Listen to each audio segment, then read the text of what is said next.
శ్రోతలందరికీ నమస్కారం. Old stories by Bala ఛానల్కు స్వాగతం సుస్వాగతం. కథలు చదువుతున్నది ఉషాబాల.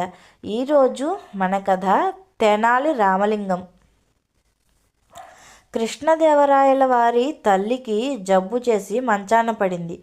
రోగం ఆ రోజు ముదిరిపోతోంది. చివరికి ఇక బతకదనే అనుమానం కలిగింది రాయలవారి తల్లికి. అప్పుడు ఆమెకి మామిడి పండ్లు తినాలని మనసయింది. తన కోరిక రాయలవారితో చెప్పుకుంది. కానీ అది మామిడి పళ్ళు దొరికే కాలం కాదు. ఎలాగైనా తన తల్లి ఆఖరి కోరిక తీర్చాలని రాయలవారు బంట్రోతుల్ని మామిడి పళ్ళు తెమ్మని దేశం 4 మూలలకు పంపారు. కాలం కాని కాలంలో మామిడి పళ్ళు ఎక్కడ దొరుకుతాయి? వాళ్ళు తిరిగి ఒట్టి చేతులతో తిరిగి వచ్చారు. వాళ్ళు వచ్చేసరికి రాయలవారి తల్లి కాస్త చనిపోయింది. కనీసం నా తల్లి ఆఖరి కోరికనైనా తీర్చలేకపోయాను కదా అని రాయలవారు విచారంగా ఆలోచిస్తూ కూర్చున్నారు. అప్పుడు కొంతమంది పురోహితులు రాయలవారి దగ్గరికి వచ్చి, ఏలినవారు అంతగా విచారించాల్సిన పని లేదు. శాస్త్రాల్ని అనుసరించి తమరు 1080 బ్రాహ్మణులకు బంగారు మామిడి పండ్లు దానం చేయవచ్చు. దానివల్ల తమ తల్లిగారి మనసులో కోరిక తీరుతుంది, ఆత్మకు శాంతి కలుగుతుంది అని సలహా ఇచ్చాడు. సరే, వాళ్ళ సలహా ప్రకారం 10వ రోజున ఈ దానం చేయటానికి అన్నీ సిద్ధంగా ఉంచమని రాయలవారు ఆస్థానంలో చెప్పారు. రామలింగానికి ఈ బ్రాహ్మణులు రాయలవారి సొమ్ము తేరగా కాజేయాలని ఈ సలహా ఇచ్చారని చాలా ఉక్రోషం వచ్చింది. ఎలాగైనా వాళ్ళకి తగిన శాస్తి చేయాలి అనుకున్నాడు. 10వ రోజు వచ్చింది. 1008 బంగారు మామిడి పళ్ళు సిద్ధం చేయించారు రాయలవారు. బ్రాహ్మణులు దానం పొందటానికి రాయలవారి దగ్గరికి వస్తున్నారు.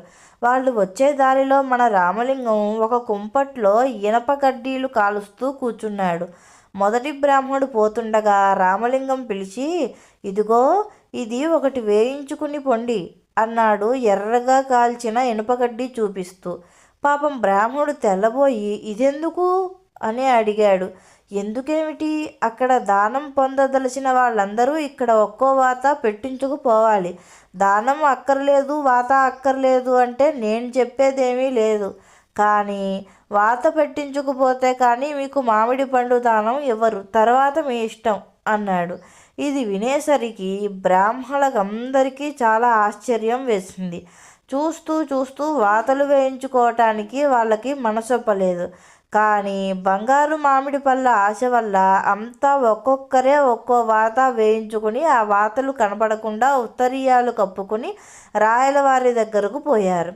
వాళ్ళల్లో ఒక దురాశ పోతూ రామలింగం చెవిలో నాకు 2 దయచేయించాలి అని కోరాడు. సరే, అలాగే కానివ్వు అంటూ రామలింగం ఆ బ్రాహ్మడికి 2 వాతలు పెట్టి పంపించాడు. అతను రాయలవారి దగ్గరకు పోయాడు. అందరితో పాటు రాయలవారు ఈ బ్రాహ్మడికి కూడా 1 బంగారు మామిడి పండు మాత్రమే ఇచ్చాడు. పాపం బ్రాహ్మడు తను 2 వాతలు వేయించుకున్న సంగతి రాయలవారికి తెలియక 1 పండే ఇచ్చారనుకుని పై ఉత్తరీయం తీసి 2 వాతలు చూపిస్తూ 2 వేళ్ళు చూపెట్టాడు. ఈ 2 వాతలేమిటి అన్నారు రాయలవారు.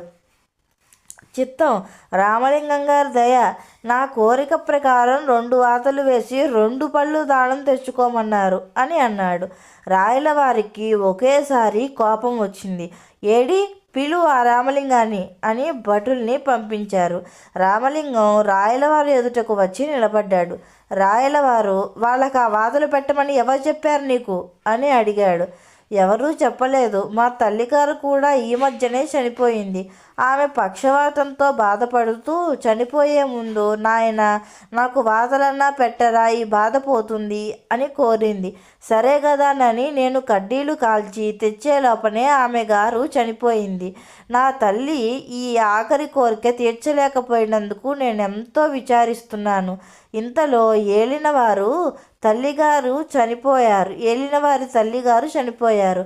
వారి తుది కోరిక తీర్చటానికి పురోహితులు శాస్త్ర ప్రకారం ఆలోచించి గొప్ప సలహా ఇచ్చారు. అదృష్టవశాత్తు ఆ సలహా నాకు ఉపయోగపడుతుంది కదా అని సంతోషించాను. సందడిలో సందడి. నేను కూడా వాతల దానం ఇచ్చుకోవటానికి ఈ అవకాశం ఉపయోగించుకున్నాను అన్నాడు రామలింగం. రాయలవారికి బ్రాహ్మలు తనను మోసం చేశారని తెలిసి చాలా కోపం వచ్చింది. రామలింగం తెలివికి చాలా సంతోషం కూడా కలిగింది. దానం పొందిన బ్రాహ్మణులందరి చేత వాళ్ళ పళ్ళు తిరిగి రామలింగానికి బహుమానంగా ఇప్పించాడు రాయలవారు. కథ కంచికి మనమింటికి. ఈ కథ కనుక మీకు నచ్చినట్లయితే నా ఛానల్ను లైక్ చేయండి, షేర్ చేయండి, సబ్స్క్రైబ్ చేసుకోండి. మళ్ళీ మరొక మంచి కథతో కలుద్దాం. అంతవరకు నమస్కారం.